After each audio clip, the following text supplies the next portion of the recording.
हमारी प्रकृति हर बार आपको उन रहस्यों को जानने का अधिकार नहीं देती जो कल्पना के भी परे हों।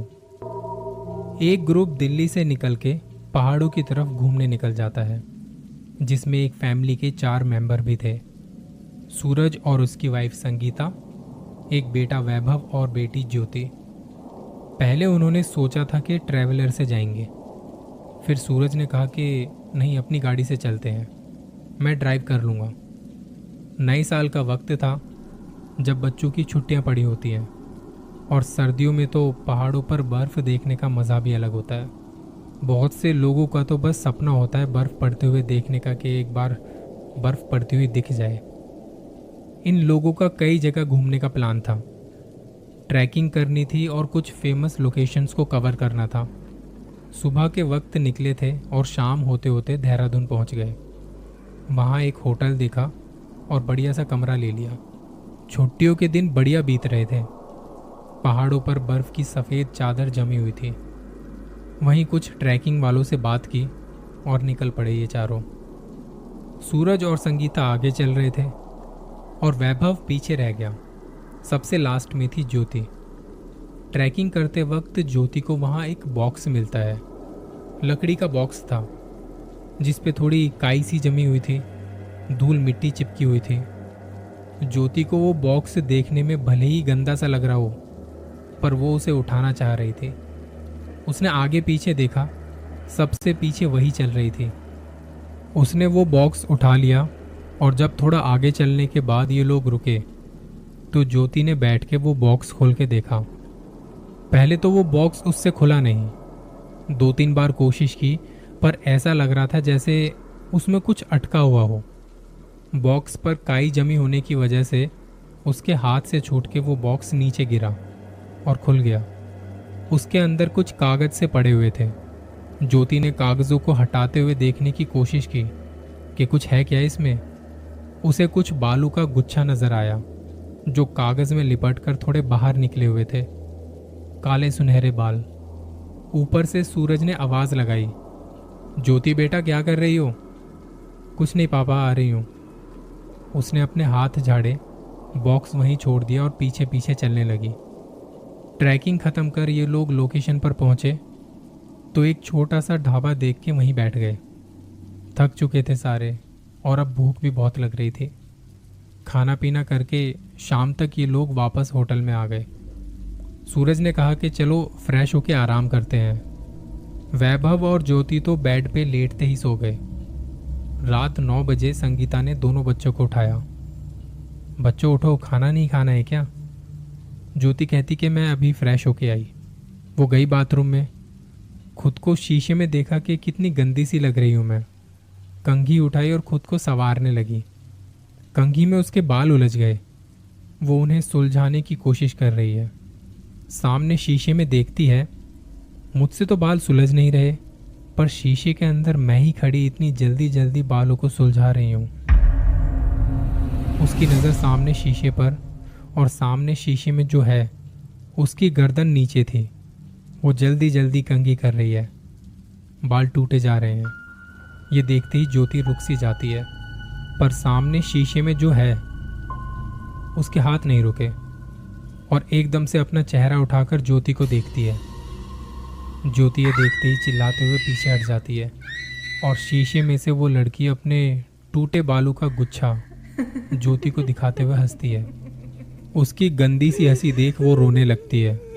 ज्योति की चीख सुन के सूरज और संगीता भी बाथरूम में आते हैं।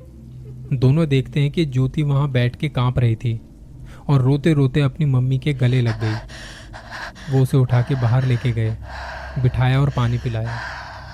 क्या हुआ बेटा, इतनी कांप क्यों रही हो, क्यों रो रही हो?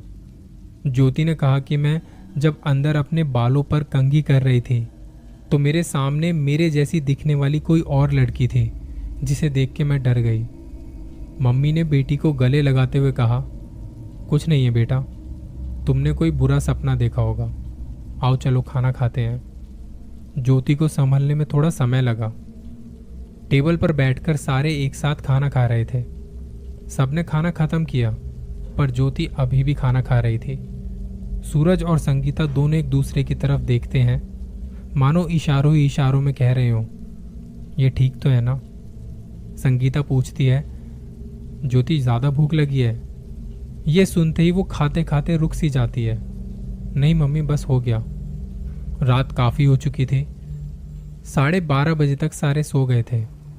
ज्योति जगी हुई थी, अपने बालों को सहला रही थी और कोई गाना गा रही थी।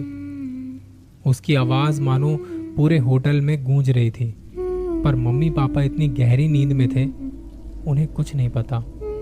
ज्योति के गाने की आवाज़ सुनकर वैभव की आंख खुल गई। वो दोनों साथ में ही सो रहे थे। वैभव ने ज्योति को देखते हुए कहा, तुझे नींद नहीं आ रही? क्या गाना गा रही है इस समय? ज्योति कहती, तू सो जा, रात बहुत हो चुकी है, खामा डर जाएगा, वैसे ही इतना डरता है तू। वैभव कहता, मैं नहीं डरता वरता, तू छिपकली सो जा चुपचाप से।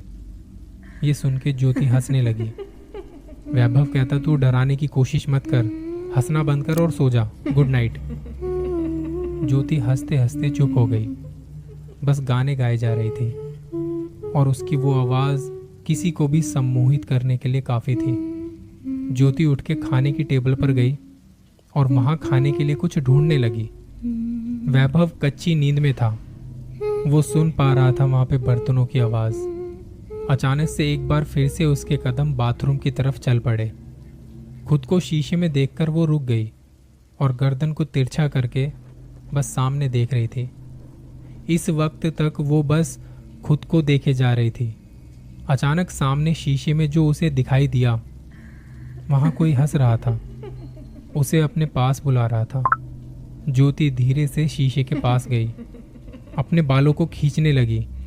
गुच्छे के गुच्छे उसके हाथ में आने लगे। वो चीख रही थी, चिल्ला रही थी, पर ना जाने उसे क्या हो गया था। वो खुद को नुकसान पहुंचाने लगी। किसी भयानक आवाज़ में ऐसा लग रहा था जैसे कोई उससे कुछ बात कर रहा हो। उसका अपने शरीर पर, खुद पर काबू नहीं था। शीशे में से आती आवाज़ कह रही थी, तूने मेरे बालों को बाहर निकाल के फेंक दिया था ना। ज्योति अपने बालों को इतनी बुरी तरह से खींच रही थी कि उसके सर की खाल भी उसके हाथों में आ गई। उसकी चीख पुकार सुन के मम्मी पापा भी आ गए। उनके आते ही वो बेहोश हो गई। वो लोग फटाफट पास के किसी अस्पताल में लेके गए। डॉक्टर ने देखा कि इसकी ये हालत किसने की, पर किसी के पास कोई जवाब नहीं था। डॉक्टर ने उसे इंजेक्शन लगाया और कहा कि सुबह इसे होश आ जाएगा, आप लोग बाहर वेट कीजिए। मम्मी पापा बाहर वेटिंग एरिया में बैठे थे। वैभव होटल में अकेला था। डर लग रहा था उसे वहाँ, अनजान जगह, और मम्मी पापा भी साथ में नहीं थे।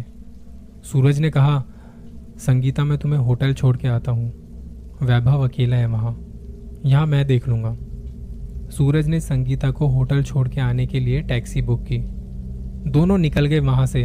3 बज रहे थे रात के। हॉस्पिटल में ज्योति के साथ कोई नहीं था इस वक्त।